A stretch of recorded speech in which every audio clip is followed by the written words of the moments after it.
அனைவருக்கும் வணக்கம். நாம் இன்று இயல் 6இல் உள்ள உரைநடை உலகம் சிற்பக்கலை என்ற தலைப்பை பார்க்க போகின்றோம்.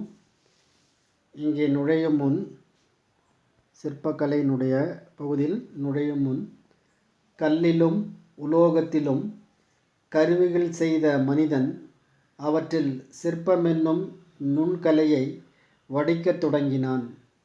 மனித நாகரிக வளர்ச்சியின் தொடக்கமாக இதை கொள்ளலாம்.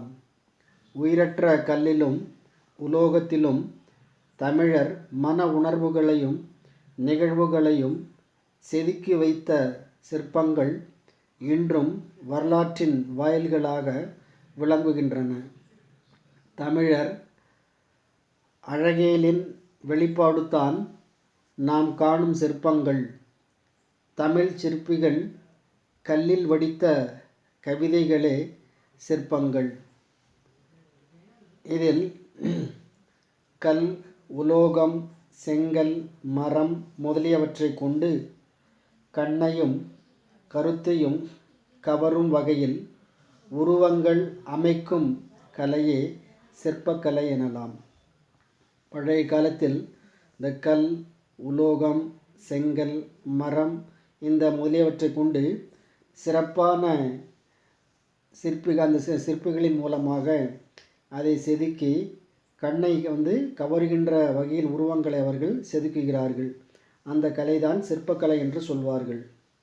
இதில் கல்லும் உலோகமும் செங்கலும் மரமும் மண்ணும் சுதையும் தந்தமும் வண்ணமும் கண்ட சர்க்கரையும் மெழுகும் என்றிவை பத்தே சிற்ப தொழிற்கு உறுப்பாவன என்று திவாகர நிகண்டு குறிப்பிடப்படுகிறது. மணிமேகலையும் இத்தகு குறிப்புகள் காணப்படுகின்றன. இந்த 10 பொருள்களின் மூலமாகத்தான் சிற்பங்களை உருவாக்குகின்றார்கள் என்று சொல்லி பழைய காலத்தினுடைய நூலான திவாகர நிகண்டும் இரட்டை காப்பியம் என்று சொல்லப்படுகின்றதில் மணிமேகலையிலும் இந்த குறிப்புகள் கிடைக்கப்பெறுகின்றன. சிற்பங்களினுடைய வகைகள் சிற்பங்களை அவற்றின் உருவ அமைப்பு அடிப்படையில் முழு உருவ சிற்பங்கள், புடைப்பு சிற்பங்கள் என இரண்டாக பிரிக்கலாம். சிற்பத்தினுடைய அடிப்படையில் அந்த 2 வகையாக பிரிக்கலாம். அதில் ஒன்று முழு உருவ சிற்பங்கள், இன்னொன்று புடைப்பு சிற்பங்கள் என்று 2 வகை.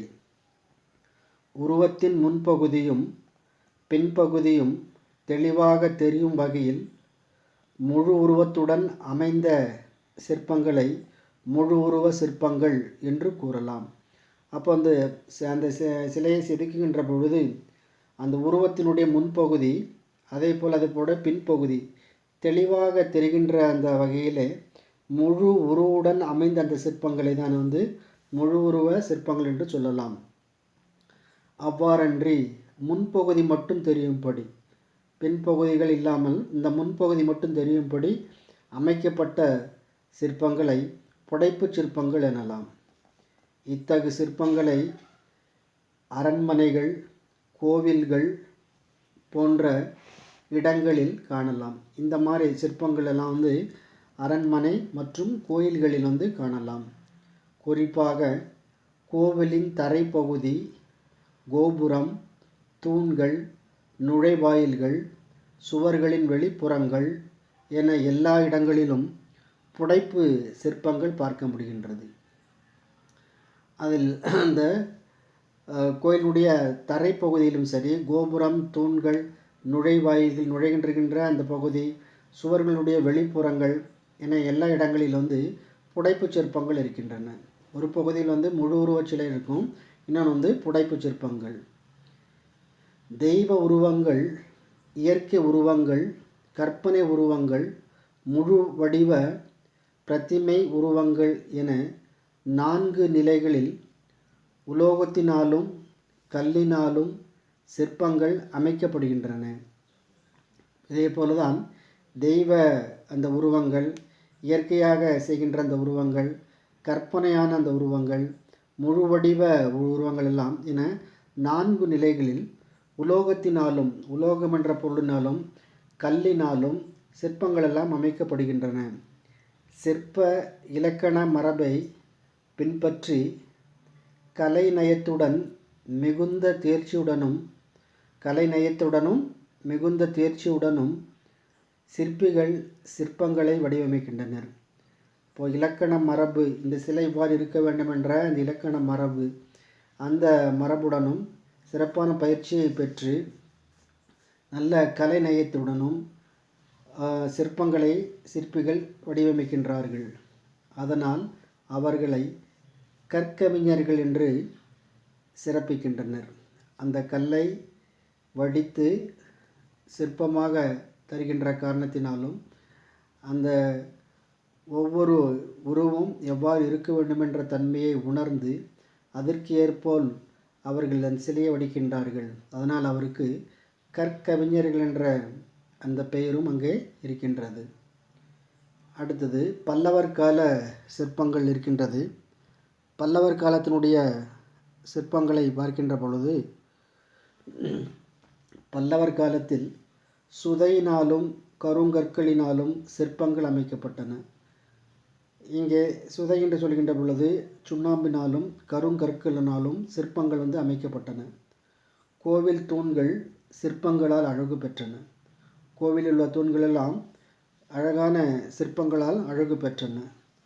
தூண்களில் யாழி, சிங்கம், தாமரை, மலர், நுட்பமான வேலைப்பாடுகள் நிறைந்த வட்டங்கள் போன்றவை பொறிக்கப்பட்டன.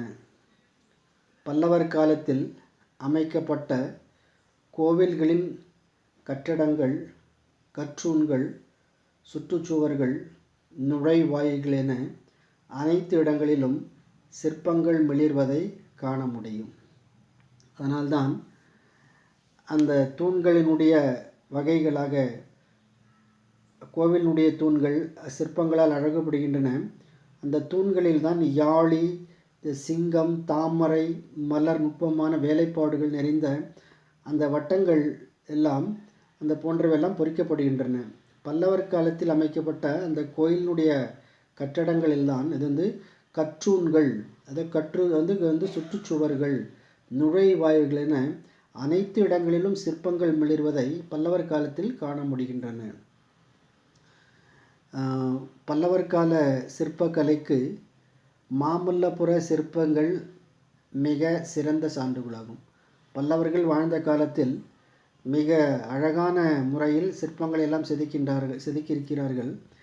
அவர்களுடைய சான்றாக, அவர்கள் வாழ்ந்ததுக்கு சான்றாக அவருடைய சிற்பங்கள் எல்லாம் மாமல்லபுர சிற்பங்கள் என அந்த சிறந்த சான்றுகள் தருகின்றன. கடற்கரையில் காணப்பட்ட பெரும் பாறைகளை செதுக்கி, அந்த கடற்கரையில் காணப்பட்ட அந்த பெரிய பெரிய அந்த பாறைகள் இருக்கும், அந்த பாறைகளை செதுக்கி பற்பல உருவங்கள் அமைக்கப்பட்டுள்ளன. அங்கு உருவாக்கப்பட்ட பஞ்சபாண்டவர் ரதங்களில் அழகிய சிற்பங்கள் காணப்படுகின்றன. ஒரே கற்களாலான அந்த பகுதியை செதுக்கி பஞ்சபாண்டவர் ரதங்களில் அழகிய அந்த சிற்பங்கள் எல்லாம் அங்கே வடிவமைக்கப்பட்டுள்ளன. பறவைகள், விலங்குகள் ஆகியவற்றின் பல்வேறு உருவ சிற்பங்களும் பல்லவர்களின் சிற்பக்கலை பெருமையை உலகுக்கு உணர்த்துகின்றன. பல்லவர்கள் வாழ்ந்த அந்த காலத்திலே மாமல்லபுரத்தில் பல்வேறு வகையான சிற்பங்களை தீட்டி அவர்கள் அனைவருடைய உள்ளத்திலும் இடம்பெற்றிருக்கிறார்கள். இன்றும் கூட நாம் மாமல்லபுரம் சென்றால் இத்தகைய சிற்பங்களை எல்லாம் பார்க்க முடியும்.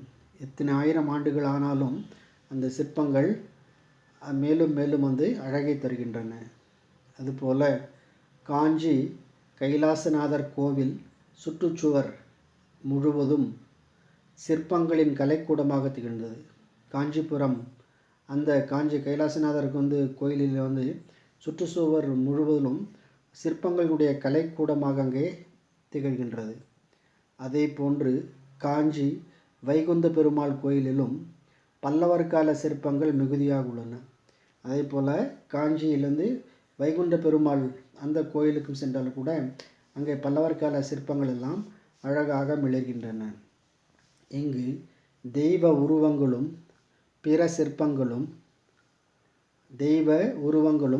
சிற்பங்களும் கோவிலின் உட்புற சுவரில் செதுக்கப்பட்டுள்ளன. உட்புற சுவரில் தெய்வ உருவம் அதனுடைய சிற்பங்கள் எல்லாம் செதுக்கப்பட்டுள்ளன.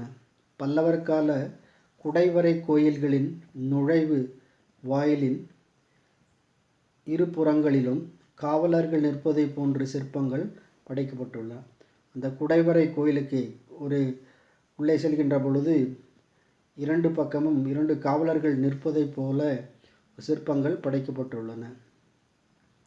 மாமல்லபுரம், காஞ்சிபுரம், திருச்சி, மலைக்கோட்டை போன்ற இடங்களில் காணப்படும் பல்லவர் கால சிற்பங்கள் சிறந்த கலை நுட்பத்துடன் அமைந்துள்ளன. அப்போ மாமல்லபுரம், காஞ்சிபுரம், திருச்சி, மலைக்கோட்டை போன்ற அந்த இடங்களிலெல்லாம் நாம் பார்க்கின்ற பொழுது அன்றைய பல்லவர்கள் வாழ்ந்த காலத்தில் அவர்களால் உருவாக்கப்பட்ட சிற்பங்கள் எல்லாம் மிக்க கலைநயத்துடன் அமைந்துள்ளன. அதை தொடர்ந்து பாண்டியர் கால சிற்பங்கள். அந்த பாண்டியர் காலத்தினுடைய சிற்பங்களை பார்க்கின்ற பொழுது பாண்டிய காலத்தினுடைய சிற்பங்கள் பாண்டியர் காலத்தில் அமைக்கப்பட்ட குகை கோயில்களில், இந்த கோயில் எப்படின்னா குகை போல், அந்த குகைக்குள்ளே சென்று இருப்பதைப் போல குகை கோயில்களில் சிற்ப வேலைப்பாடுகள் நிறைந்துள்ளன.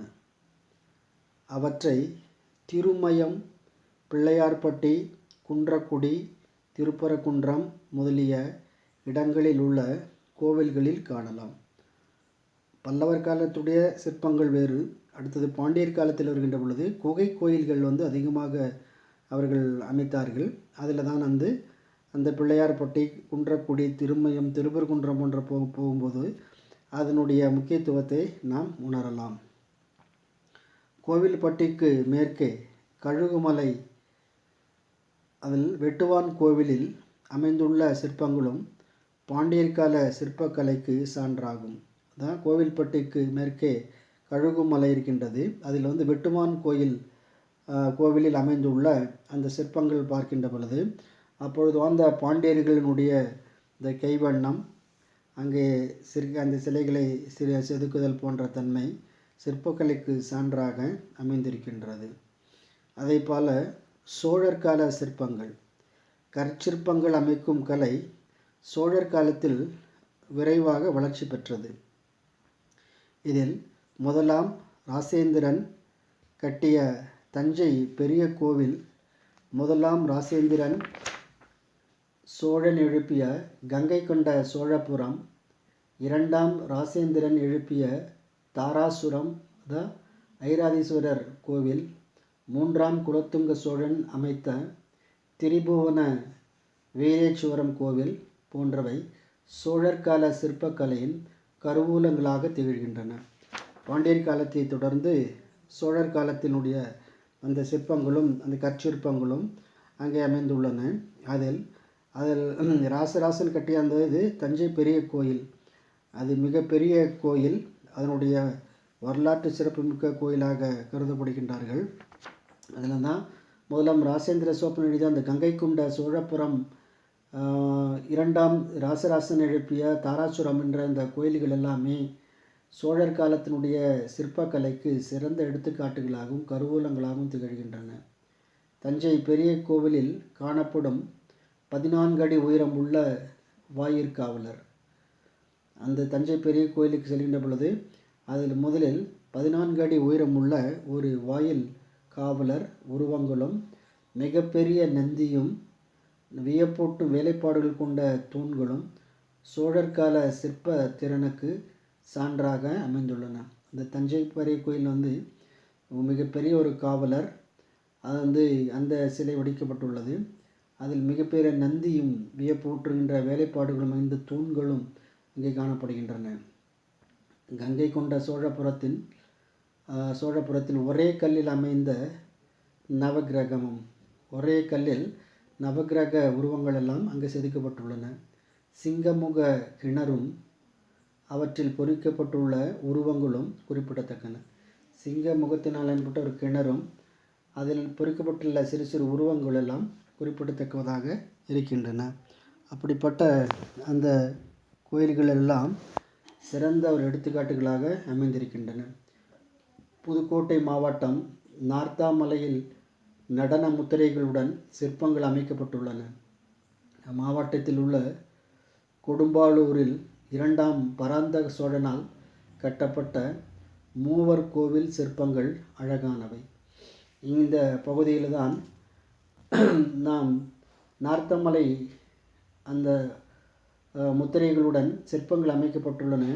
அந்த மாவட்டத்தில் உள்ள அந்த கொடும்பாளூர் என்ற பகுதியில் 2ஆம் பராந்தக சோழனால் கட்டப்பட்ட ஒரு மூவர் கோயில் சிற்பங்கள் அழகாக இருக்கின்றன. திருச்சிராப்பள்ளி மாவட்டம் சீனிவாசநல்லூரில் உள்ள குரங்கநாதர் கோவில் சிற்பங்கள் குறிப்பிடத்தக்கவை. சோழர் கால இறுதியில் திருவரங்க கோவிலுள் அமைக்கப்பட்ட சிற்பங்களில் வெளிப்படும் முக பாவனைகள் சோழர் கால சிற்ப நுட்பத்திற்கு மிக சிறந்த சான்றாகும். சோழர் காலத்தில் மிகுதியான செப்பு திருமேனிகள் உருவமைக்கப்பட்டுள்ளன. கடவுளின் உருவங்களும் மனித உருவங்களும் மிகுந்த கலைநுட்பத்தோடு வடிவமைக்கப்பட்டுள்ளன. சோழர் கால செப்பு திருமேனிகளின் பொற்காலம் என்று அழைக்கப்படும் அளவிற்கு அவை அழகுற அமைந்துள்ளன. சோழர் காலத்தில் செம்பினால் செய்யப்பட்ட அந்த திருமேனிகள் எல்லாம் செய்த காரணத்தினால் அது செப்பு திருமேனிகளின் பொற்காலம் என்று அழைக்கப்படுகின்ற அளவுக்கு அது அழகுடன் மிளிர்கின்றன. இதெல்லாம் சோழ மன்னர்களுடைய சிற்பக்கலையை எடுத்து காட்டுவதாக அமைந்திருக்கின்றது. இதைத் தொடர்ந்து அடுத்த பகுதியில் நாம் விஜயநகர மன்னர் கால சிற்பங்களை பார்க்கலாம். நீங்கள் ஏற்கனவே கொடுத்த பகுதியில் வகுப்பேட்டில் அதை முடித்து அனுப்பியிருக்க வேண்டும்.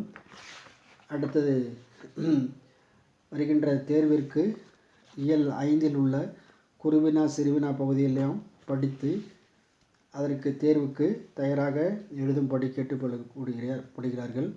நீங்கள் அதை சிறப்பாக படித்து எழுத வேண்டும். நன்றி, வணக்கம்.